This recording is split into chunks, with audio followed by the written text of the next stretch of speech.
Assalamualaikum warahmatullahi wabarakatuh. Selamat siang sobat trader semuanya dimanapun saat ini Anda berada. Jumpa lagi dengan WJ Trading. Di kesempatan kali ini kita akan membahas terkait dengan teknikal, terkait dengan strategi. Mudah-mudahan materi yang kita sampaikan hari ini bisa menjadi inspirasi dan bisa menjadi pembelajaran yang berarti tentu buat teman-teman bagi teman-teman yang baru bergabung atau bahkan baru memulai dalam dunia trading ya.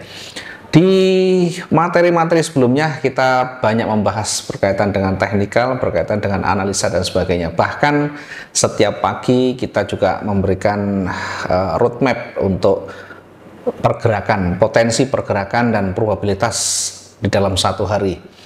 Nah, di kesempatan kali ini saya akan membagi tips bagaimana strategi menggunakan trading harian yang punya tingkat probabilitas yang tinggi, yang punya tingkat akurasi yang cukup tinggi. Silakan teman-teman bisa dicoba, silakan teman bisa dipraktekkan.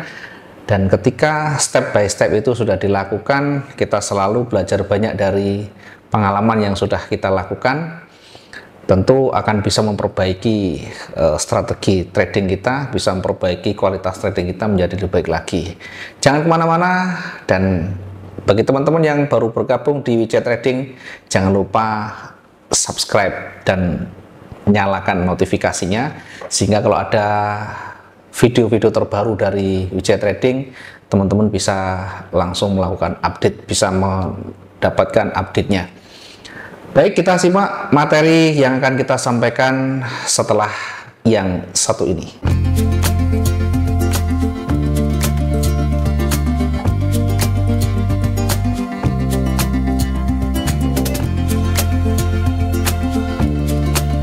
Teman-teman semuanya, ada banyak strategi yang bisa digunakan untuk melakukan aksi jual maupun beli ya. Dalam dunia trading banyak sekali teknik, banyak sekali strategi. Apakah dia menggunakan teknik price action, apakah dia menggunakan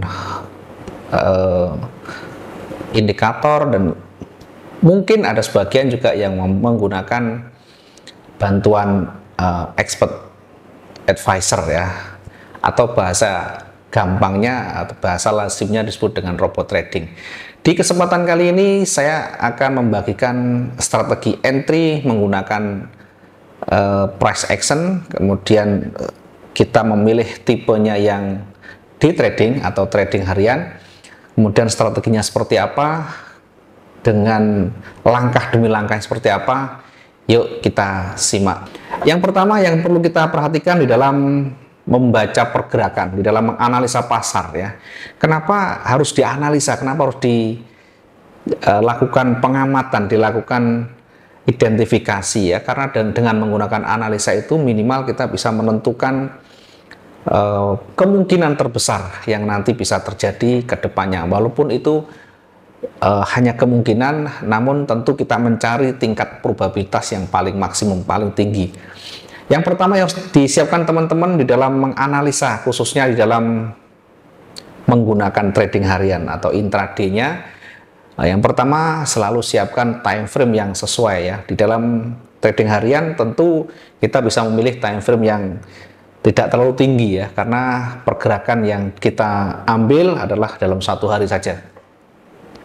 Maka tips yang saya lakukan adalah, yang saya berikan buat teman-teman, satu, selalu amati pergerakan di time frame lebih besar ya. Dalam hal ini kita bisa melihat dengan menggunakan time frame H4 atau 4 jam sekali. Kemudian setelah itu kita nanti akan tambahkan menggunakan time frame H1. Di H1 itu sebenarnya sudah bisa kita menentukan triggernya. Di H1 itu sebenarnya sudah bisa kita juga menentukan bagaimana nanti probabilitas ke depan untuk satu hari ke depan. Seperti yang setiap hari kita lakukan, kita selalu menggunakan time frame yang standar yakni di H1. Namun demikian juga tidak menutup kemungkinan kita tambahkan dengan membuka time frame yang lain, yang dalam hal ini untuk memperkuat keyakinan kita untuk membaca lebih luas lagi tentunya, sehingga keputusan yang kita ambil menjadi keputusan yang lebih maksimum. Yang selanjutnya, selain di H1, kita nanti juga bisa membuka di time frame M15. Nanti strateginya seperti apa kita akan bahas di dalam chart candlestick-nya. Kemudian apa yang kita baca, apa yang kita perlu identifikasi di dalam membaca pergerakan pasar. Setelah kita menentukan time frame, maka selanjutnya kita bisa mengidentifikasi atau minimal kita melakukan 4 langkah berikut ini ya. Teman-teman bisa lakukan, teman-teman bisa nanti coba.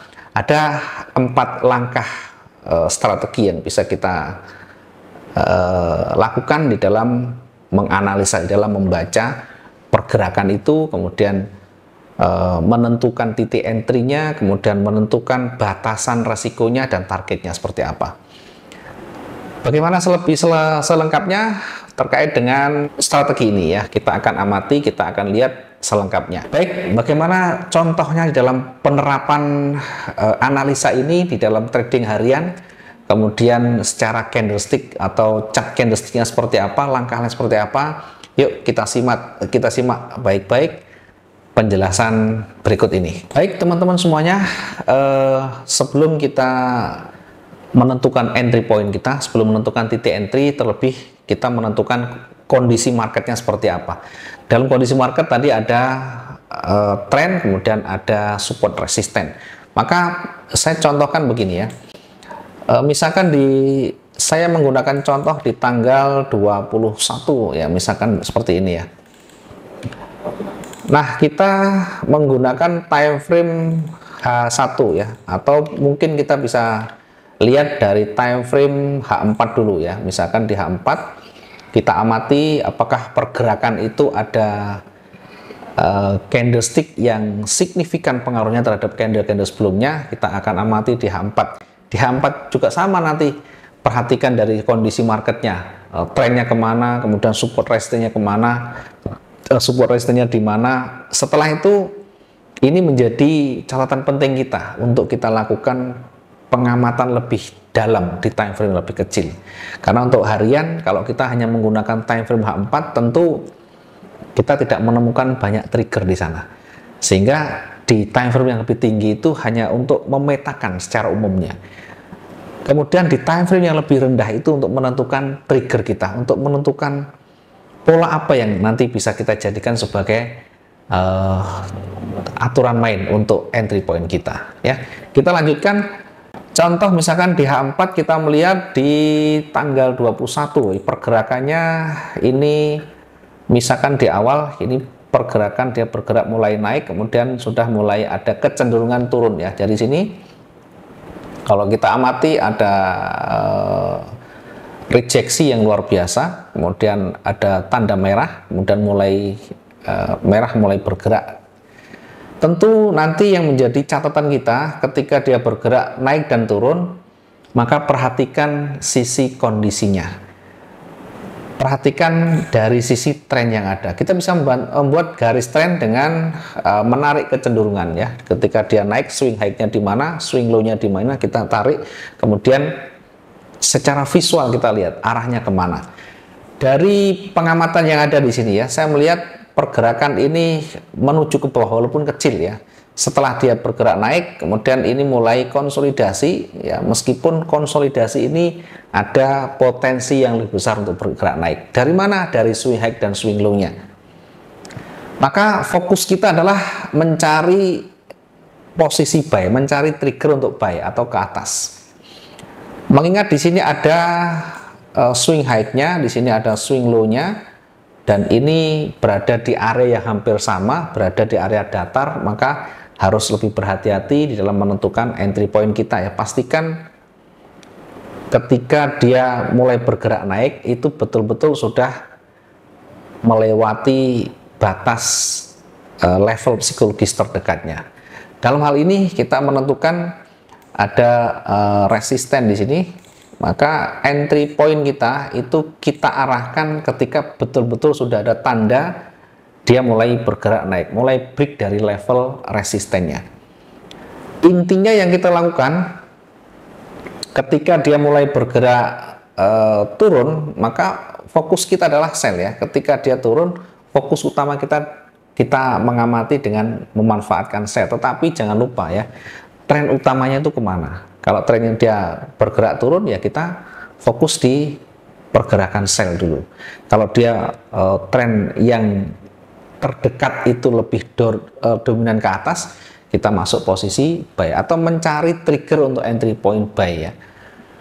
Nah, ketika ini masih merah-merah, masih malah bergerak merah ya, dari sini banyak sekali rejeksi, sehingga ini merah ini perlu kita perhatikan, perlu kita pertimbangkan dari sisi kecenderungan. Tetapi sekali lagi, karena ini short ya, karena ini kecenderungannya lebih dominan naik, kita tetap bisa manfaatkan dua-duanya ya. Sekali lagi, kita bisa manfaatkan ketika di dalam market itu sudah terpenuhi syarat aturan main kita. Ketika mau entry buy, maka sudah ada pola yang menjadi aturan main kita. Ketika dia mulai bergerak turun, kita mau entry sell, maka di situ sudah ada pola yang menjadi aturan main kita. Sehingga trading itu tidak harus satu arah dengan yang kita analisakan, dua arah pun tidak masalah. Karena pasar itu memang dua-duanya berpeluang, pasar itu dua-duanya berpotensi. Jangan kita hanya mengambil satu arah, karena yang kita lakukan adalah trading dalam jangka pendek ya, trading harian apalagi, bukan swing, bukan mingguan, bukan bulanan, sehingga betul-betul harus kita perhatikan semuanya. Oke, setelah itu, setelah kita melihat ada kecenderungan dia turun ya, di awal ini mulai bergerak 4 jam pertama ini mulai bergerak, awalnya mulai naik, kemudian mulai ditolak. Kemudian 4 jam berikutnya jangan lupa dia masih bergerak turun ya. Tapi nanti kita lihat dari sisi levelnya. Maka dari pergerakan yang ada ini kita turunkan di time frame yang lebih kecil. Di time frame berapa? H1 dulu. Dari H1 nanti kita akan amati apakah pergerakan itu akan betul-betul signifikan bergerak naik atau sebaliknya ya. Kalau dia bergerak naik ya, dia bergerak naik, maka jangan lupa batas atasnya di mana. Jangan lupa untuk resistennya. Nah, ketika dia bergerak naik, resistennya sudah kita atur, sudah kita tentukan. Misalkan di sini ada banyak penolakan ya, cari yang banyak penolakan, cari yang banyak ditolak ya. Ya, dari pergerakan yang ada ini bisa jadi dia hanya bergerak sampai di sini, bisa jadi dia akan menyentuh di sini. Intinya kita bisa menggambar, bisa melukis bergerak dari sini mulai terhenti ya. Dari pergerakan yang ada ini dia bergerak naik ya sebelumnya, kemudian turun, naik lagi, turun lagi. Ini adalah batas maksimum tingginya, sehingga kita bisa tandai dulu. Kemudian di sini juga ada penolakan, di sini ada penolakan, dia bergerak di sini dan bergerak naik pun kita uji di sini.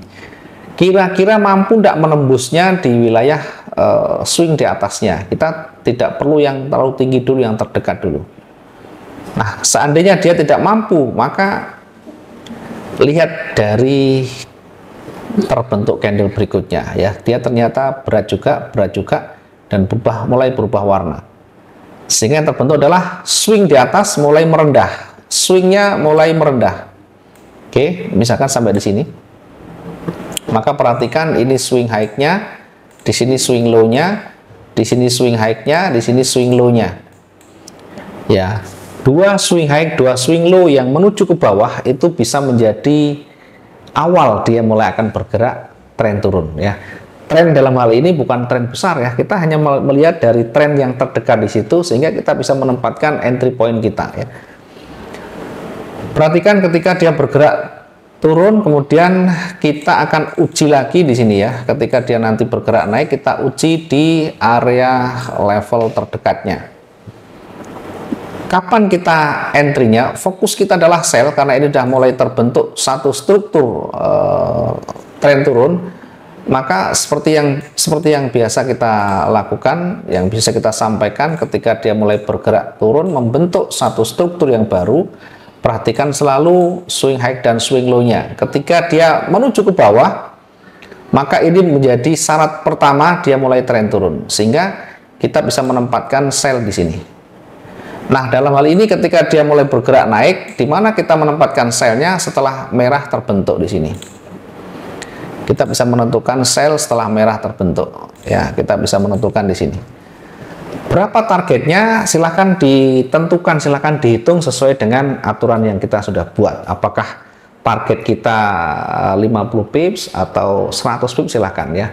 Yang realistis dalam satu hari itu ya, biasa kita lakukan adalah 50 sampai 70 atau 500 sampai 700 pergerakan. Jadi kalau kita misalkan di sini kita bisa menempatkan target itu hingga sekitar 500 hingga 700 ya. Jadi kalau 500 itu di sini, 700 itu di sini. Tengah-tengah kita bisa ambil di sini. Target itu di sini. Nah, ketika target sudah kita tentukan, maka jangan lupa menentukan batasan resikonya. Dan itu adalah satu paket yang tidak boleh terlepas, tidak boleh diabaikan. Apakah kita menggunakan SL, apakah kita menggunakan close manual, yang jelas harus sudah ada aturan main kita. Nah, kita bisa menggunakan perbandingan atau reward rasionya 1:1 atau 1:1,5. Kalau 1:1,5 itu di sini. Kalau 1:1 di sini ya, saya lebih condong ke 1,5 atau 1:2. Oke. Jadi di sini kita tempatkan untuk batasan resikonya, kemudian di sini untuk targetnya. Kemudian ketika sudah tercapai, apakah kita akan entry lagi di situ ya? Hati-hati ketika sudah target sudah tercapai, kemudian di situ mulai ada penolakan, jadi mulai ada rejeksi, mulai ada loss momentum, mulai ada pengurangan kekuatan, dan ada mungkin banyak rejeksi yang kita temukan, maka lebih berhati-hati. Bisa jadi area itu menjadi titik jenuhnya atau titik baliknya, sehingga ketika sudah tersentuh, sudah tercapai targetnya, jangan langsung kita entry berikutnya, atau jangan langsung kita ikut tren yang ada.